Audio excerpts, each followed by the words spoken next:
Hi everyone, Oliver from Data Academy here. In this video we're going to learn about while loops. While loops are similar to for loops, and we learned about for loops in the last video.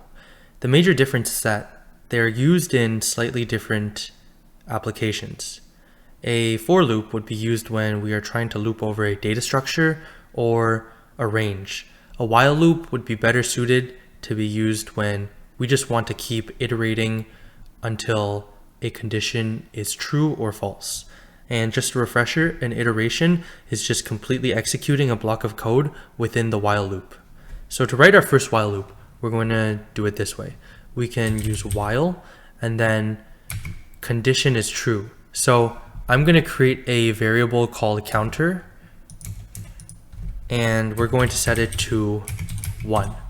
And I'm going to say while counter is smaller than 5, print counter.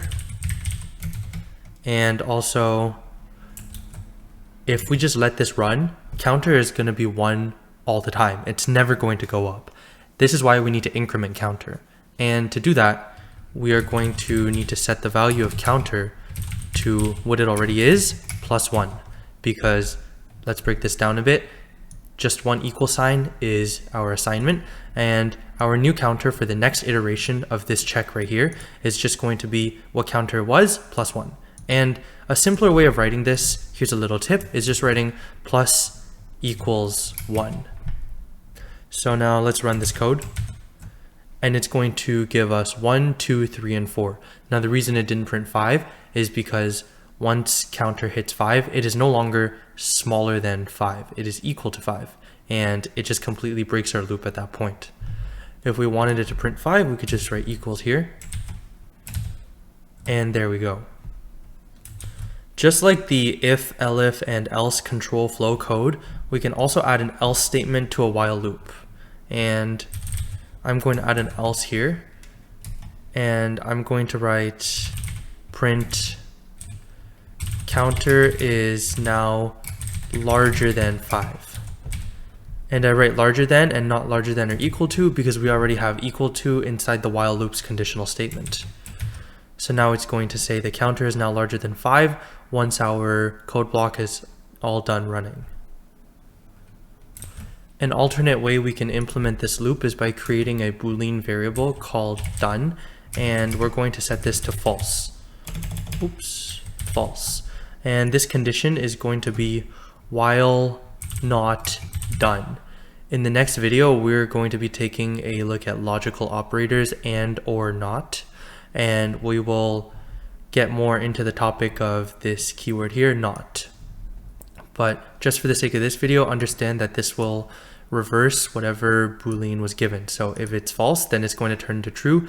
If it's true, it's going to turn into false. And our while loop just wants to see whether this condition is true. Currently, done is set to false, so that's why we're going to use not. And that's going to turn into true. True is equal to true, that's why it's going to keep running. And we're going to print our counter, and then we're going to say if counter is, actually let's do this before. We're going to go above it and we're going to write if counter is larger than or equal to 5, then we set our done to true, and then this will stop the while loop. And then over here we still need to increment it. So now let's run our code again. It behaves the exact same way.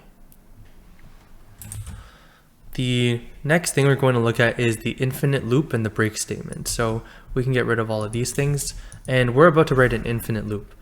Like I said before, a while loop will just check whether this condition is true in order to see whether it's going to run our while loop and continue running it or not. So before, we were seeing whether counter was smaller than 5. If this evaluated to true, it would continue. If not, it would break. Now, here's a trick. If you write while true, true is never going to change. And this is going to infinitely continue our loop. So I can say while true, print hello. And this is just going to continue printing hello over and over again, and it's never going to stop. If you find this happening to yourself, you're in an infinite loop. And to break this infinite loop, you want to press Ctrl+C on your keyboard. So let's take a look at how this works. On the right side, you can see hello is going crazy, so I'm going to break it. And at the bottom, there is keyboard interrupt. as you can see right here. Now, instead of using Control C to break our infinite loop, we can use the break statement. And just like before, we're going to set a variable called counter to 1. And then in our loop, we're going to do a check. We want to break the loop once we print hello, let's say 3 times. So I'm going to say if counter is greater than 3, then we are going to break, and we're going to print hello and the counter. And we also need to, don't forget this part, increment the counter. Otherwise, we're going to get stuck in a permanent loop.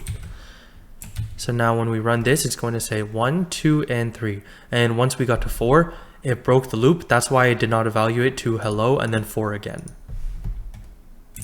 Finally, let's take an example of something called a sanity check. So there's a function in Python called type, and it will tell you what type something is. For example, if I give it a string, it's going to tell me that this is a string, or str. If I give it a number, it's going to say it's an integer. So now let's write a program, and let's say that it only wants 2-digit numbers as the input. It doesn't want anything else other than 2-digit numbers. So to make sure that the user is entering 2-digit numbers, we're going to keep asking them for a new number until they give it to us. And to implement this, first we're going to save our user input under a variable called user input. And we're going to use the input function, and our prompt will be enter a 2-digit number. And let's check if it is a 2-digit number. So while the length of user input is not equal to 2, so you may know this operator would be check equality. This means check inequality. While it is not 2, then we are going to ask for their input again. And I'm just going to copy and paste this.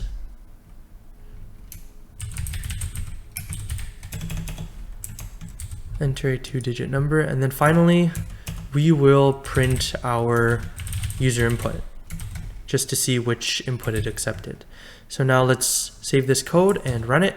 So it's asking me to enter a 2-digit number. Let's accidentally enter 1 digit.